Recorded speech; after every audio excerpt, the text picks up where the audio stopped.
Halo semua, Fadil di sini kembali lagi dengan ulasan komik seru kali ini. Kita bahas Absolute Batman edisi terbaru yang lagi team up sama Absolute Wonder Woman. Ceritanya dimulai di hari Jumat. Bruce Wayne terlihat sedang tidur ringan di lokasi konstruksi. Para pekerja di sekitarnya langsung melemparkan candaan ke lokasi proyek. Wah, telat begadang nih bos, lagi ngapain semalam? Tanya salah satu mereka sambil tertawa. Lucunya, mereka sedang membersihkan sisa-sisa pertarungan Batman melawan Absolute Pain. Salah satu pekerja berkomentar, luar biasa ya Batman itu, stadion tua ini aja berhasil dihancurkan cuma dalam sehari. Mereka lalu bekerja sambil terus mengobrol tentang Bane dan aksi-aksi Batman. Percakapan ini penting karena menunjukkan mulai ada warga Gotham yang tidak lagi menganggap Batman sebagai sosok gila, tapi mulai mempertimbangkan bahwa mungkin apa yang Batman katakan soal ancaman di kota ini memang benar. Tak lama kemudian, Lucius Fox muncul berbeda dengan versi klasiknya yang jadi bos besar di Wayne Enterprise. Di sini Lucius adalah mandor proyek konstruksi. Senang kamu kembali Bruce, keberjaanmu kemarin. Bruce langsung memotong dengan singkat. Itu tidak akan terulang lagi Pak Fox. Tapi Lucius tetap melanjutkan, aku kenal kamu Bruce. Kau pasti punya alasan kuat untuk pergi. Sebagai teman, aku cuma mau memastikan kau baik-baik saja. Bruce mengangguk sambil menjawab pendek, semua baik. Lucius kemudian menyarankan, kalau begitu lakukan sesuatu yang menyenangkan di akhir pekan ini. Keluar hirup udara segar, naik kuda, atau bahkan berkelahi. Apa saja yang bikin kamu tidak bekerja terus. Adegan kemudian beralih di rumah sakit Gotham. Bruce datang menjenguk dua temannya, Oswald dan Harvey. Ia membawa makanan favorit mereka, steak double untukmu Harvey, dan untuk Oz, burger ayam spesial, ucap Bruce. Harvey mengingatkan dengan nada lembut. Terima kasih, tapi Oz belum bisa makan makanan padat, Bruce. Oswald yang terbaring dengan tubuh hancur akibat pertempuran dengan Bane langsung meluapkan kemarahan. Setidaknya Selena meninggalkan uang sebelum dia pergi. Harvey menambahkan dengan nada sendu. Dia memang teman sejati, dan untukmu Bruce, hati yang patah seperti biasa. Bruce mencoba menenangkan. Aku kesini bukan untuk bertengkar, tapi Oswald justru makin meledak. Lalu untuk apa kamu datang? Memperbaiki keadaan. Lihat kami Bruce, semua orang menganggap kami monster, tapi kau yang memilih jalan ini. Sekarang kau bahkan tak sanggup menganggap kami Bruce. Bruce memang menunduk, itulah yang kuduga. Sambung Oswald getir. Kau jago menyelamatkan kota, coba lain kali selamatkan temanmu. Saat Bruce berbalik pergi, Harvey menambahkan, pergilah pahlawan besar, kau bukan seperti yang mereka kira. Setelah Bruce pergi, Harvey berkata dengan Oswald, keras sekali kata-katamu. Oswald mendengus, tapi Harvey melanjutkan, tapi dia memang pantas mendengarkannya. Kita diingatkan bahwa sengaja atau tidak, Bruce telah menempatkan teman-temannya dalam bahaya dengan melawan Bane. Seperti yang pernah Alfred ingatkan, Bane tidak punya apa-apa untuk diselamatkan, sementara Bruce memiliki banyak hal berharga, termasuk teman-teman yang bisa diserang.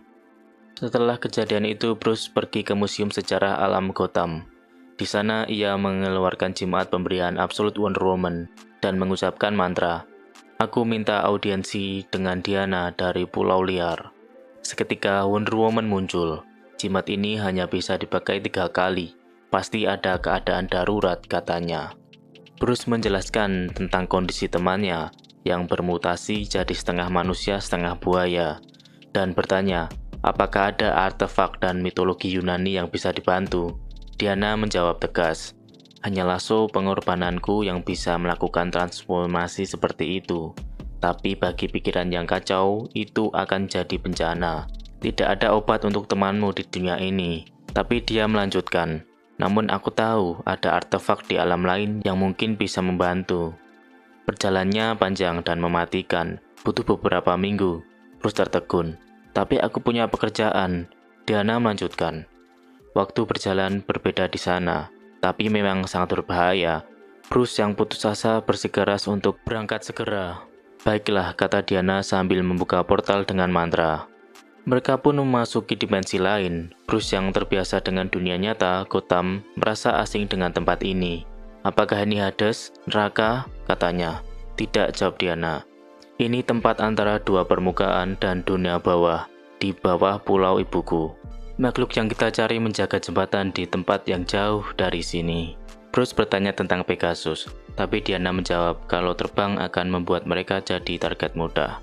Lagi pula, Pegasus tidak terlalu menyakitimu, Batman. Sebenarnya, hampir tidak ada yang menyukaimu, candanya. Mereka pun mulai perjalanan kaki yang panjang. Selama perjalanan 12 hari, Diana memperingatkan Bruce tentang berbagai bahaya.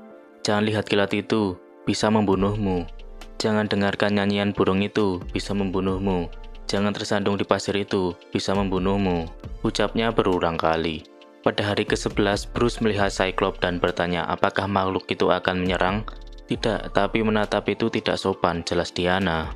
Di hari ke-12, mereka berkemah sebelum cacing darah bangun. Di sekitar api unggun, mereka mulai berbincang lebih dalam.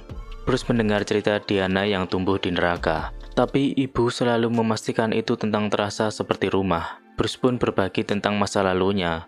Hari terakhir yang kuingat, polisi meneriakkan namaku sambil mengusir kelelawar-kelelawar itu. Diana menanggapi dengan simpati. Tidak ada anak yang seharusnya kehilangan ayah seperti itu. Aku turut berduka, Bruce. Akhirnya mereka tiba di tempat tujuan. Bruce melihat mayat dengan koin di mata. Ini raja yang gugur melawan Arkalis, jelas Diana. Koin itu bayaran untuk tukang perahu, supaya bisa ke Elysium tempat pahlawan yang gugur. Bruce masih meragukan koin-koin itu benar-benar berfungsi. Diana menjelaskan, ada yang bilang tidak berguna, ada yang bilang memberi penyeberangan, ada juga yang bilang memberi penglihatan dalam mimpi. Tapi yang pasti, kita sudah sampai. Arkalis menjaga jembatan ini, malam kita berkemah, besok kita bertarung. Sementara di dunia nyata hanya sehari berlalu. Alfred Pennyworth terlihat membawa kotak besar berisi daging untuk Killer Croc. Ini tidak terlalu berat, gumamnya. Mungkin kalau umur 21 dan badan kekar, komentarnya sendiri. Tiba-tiba Killer Croc muncul. Daging, geramnya. Alfred dengan sigap menjawab, ya daging. Di troli itu bukan aku cuma tulang. Makan yang di sana. Croc menggeram dan aku yakin sebenarnya dia hanya menggertak Alfred. Kembali ke dimensi lain, Diana menjelaskan Arkalis bukan centaur biasa. Dia tuan transformasi, busur bisa mengubah 2 kaki jadi 4 dan 4 jadi 2, ujarnya. Tapi Bruce sedang tidak fokus. Maaf, aku sedang memikirkan sesuatu yang terjadi belakangan ini. Mulai dari monster di bawah Gotham, flash drive yang kau beri, alien, dewa, sampai tempat ini, katanya. Diana memahami. Dunia barumu memang penuh kejutan. Dia lalu memberikan ramuan. Ini akan melindungimu dari sihir Arkalis. Minumlah dan tidurlah.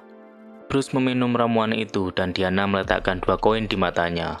Seketika dia terlempar ke alam mimpi dan bertemu ayahnya. Yang mengharukan, Bruce muncul sebagai anak kecil, bukan sebagai Batman. Dia langsung beralih dan memeluk ayahnya.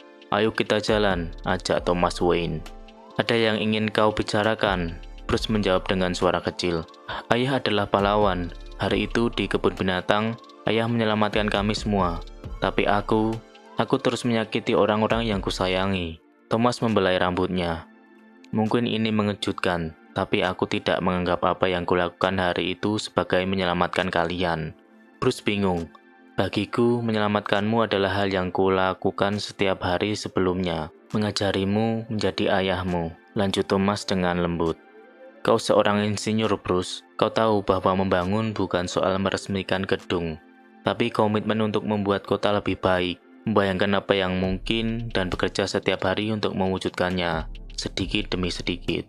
Terutama ketika semua terasa mustahil, jadi keluarlah dan bangunlah. Bruce berbisik, aku sangat merindukanmu, ayah. Bruce terbangun dengan perasaan baru. Diana sudah siap, maaf Bruce, sudah waktunya. Bruce kini menyadari bahwa pengalaman itu nyata, berarti koin memang bisa membawa orang ke alam baka. Artefak yang kita butuhkan, ucapnya. Diana menjawab, aku akan membantumu bertarung, tapi artefaknya harus kau ambil sendiri setelah mengalahkannya. Diana memanggil Arkalis dan makhluk itu muncul dengan wujud yang mengerikan. Diana dari Amazon, putri Karsei, yang mesti punya kekuatan transformasi sepertiku. Terlalu suci untuk bergaul dengan kami makhluk rendahan di sini, geramnya. Bruce dan Diana langsung bersikap. Saat Arkalis menyebut mereka pasangan, keduanya serentak membantah.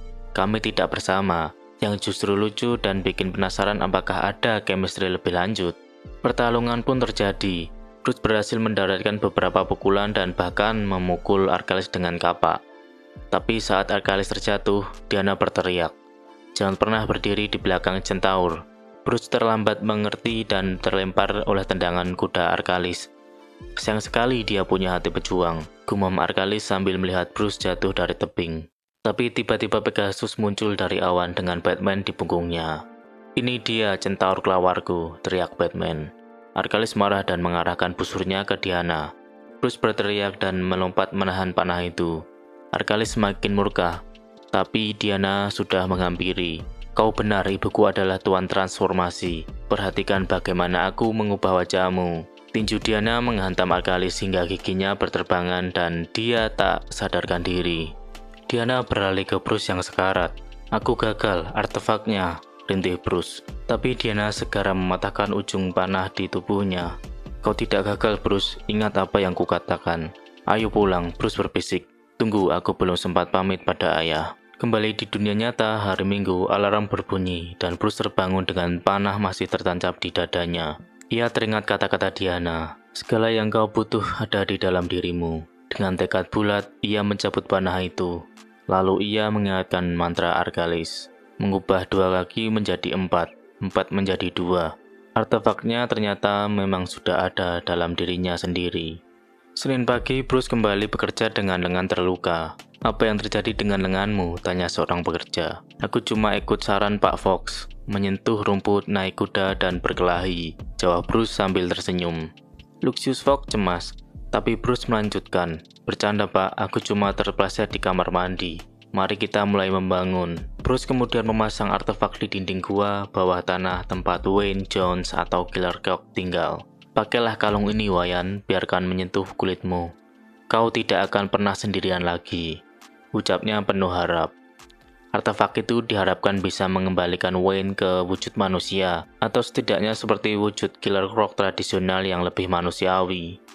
Dan itu dia guys, Absolute Batman yang luar biasa sekali. Gimana pendapat kalian? Tulis kolom komentar ya. Terima kasih sudah menonton, sampai jumpa di ulasan berikutnya.